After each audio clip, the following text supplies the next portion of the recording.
Let's make these 3 kid movie posters into horror. Starting with Back to the Outback.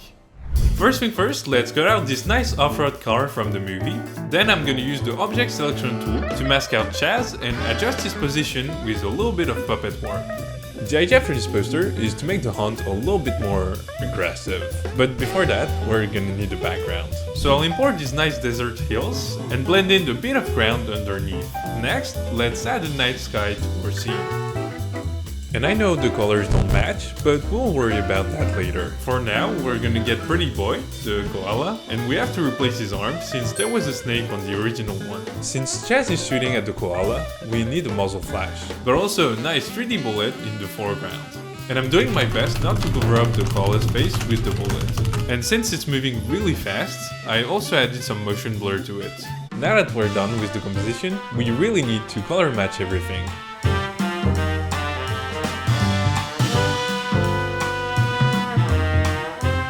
Maybe I should apply motion blur to the background as well as on the koala in order to make this whole thing a little more dynamic. But let's address the elephant in the room, or the koala. Anyways, if the bullet is here, it probably grazed him. So let's carve out a bit of his ear and draw the flesh inside. Of course, this needs some tomato sauce.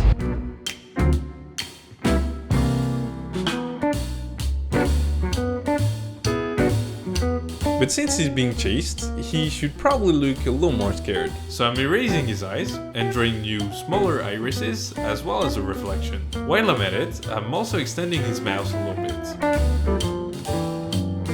Now, since this is happening at night, we might want to turn on the headlights. So I cut them out from another image of the movie and we're gonna give them a nice shiny flare. I'll also make the muzzle flash brighter and glowier. Anyways, this whole thing really needs some color correction and extra shading.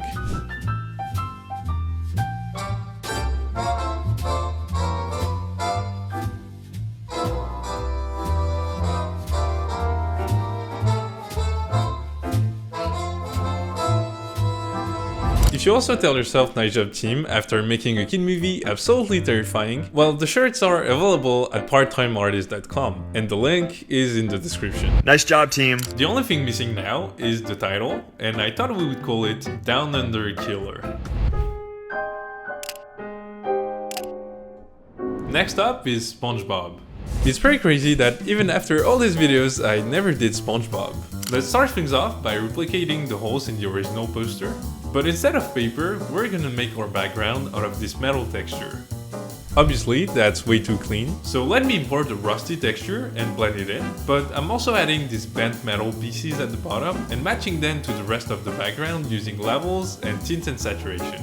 The holes in the original poster have this ripped paper texture all around the edges, but in order to replicate this, I'm cutting out this photo of paint peeling off and warping it in place. I'm gonna repeat this a couple of times and go all around the hole. I'm even adding this actual photo of punctured metal inside of it and an inner shadow on top of it to give it more volume and depth.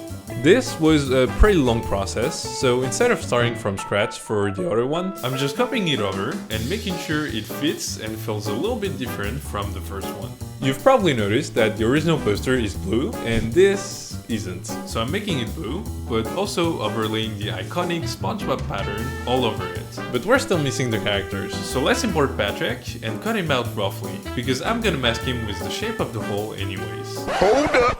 Wait a minute! And then realize I don't like this pose and import another image of him. He feels kind of far away and not in your face enough. So I'm gonna draw his hand grabbing the metal and then shade it with the colors I sampled on his body.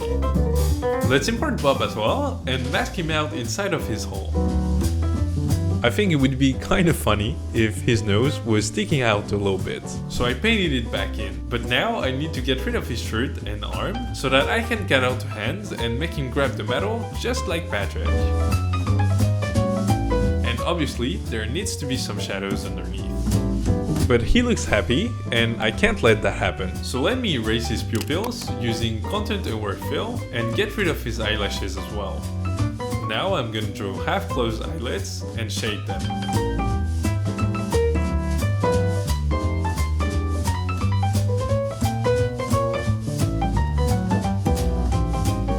And while I'm at it, I'm also painting red irises.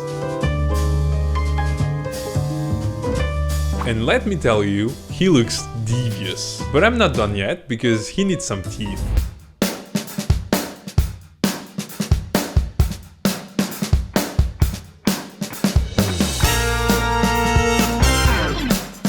We need to give the same treatment to Patrick, so let's draw a new eye and some teeth. But I think it would look even more disgusting if he had his gums showing underneath his teeth. Obviously, the metal is casting a shadow on them, so let's paint these. Okay, so I think it's finally time for your favorite part, tomato sauce. But before that, a lot of you guys aren't subscribed yet, so if you're enjoying the video so far, maybe consider subscribing. Alright, back to the tomato sauce.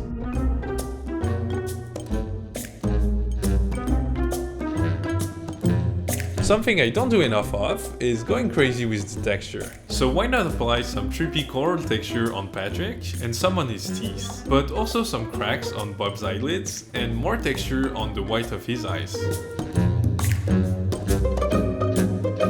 Yeah, I think they definitely look a lot more creepy. I might have been a bit light-handed with the suspicious red liquid, so I'm adding some more drippings just for good measure. And just like that, with a title and a camera filter, here is the horror version of Spongebob. Our last poster is Wish Dragon. The original poster is super colorful and fun, I actually really like it, so the easiest way to ruin it is probably to take the wish out of Wish Dragon and make an actual dragon. First, let's get rid of all the text on the poster so that we can keep this composition. Then I'm gonna separate all the elements on different layers.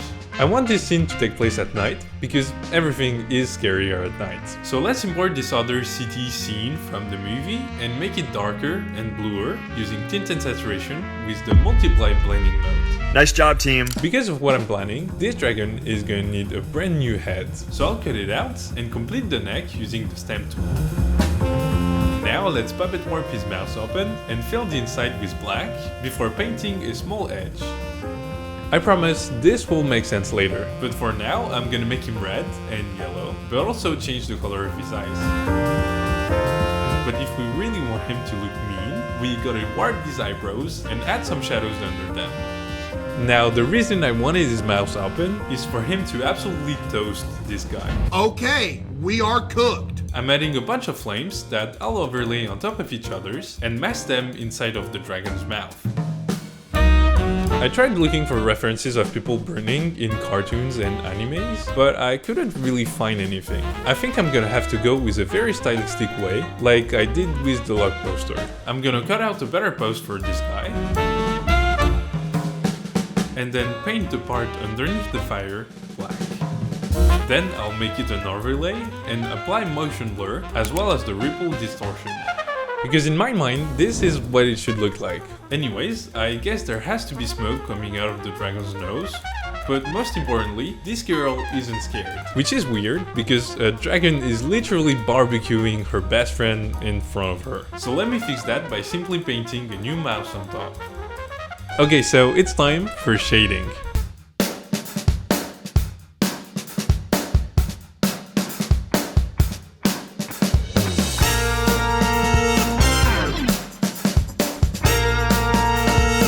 I thought about naming this fire dragon, but that's not very good. So I looked for words starting with W and I landed on wild. Wild dragon. Yep, that's what I called it. Tell me what you would have named it in the comments. If you enjoyed this video, I'm sure you'd love to see me turn even more kid movie posters into horror in that one.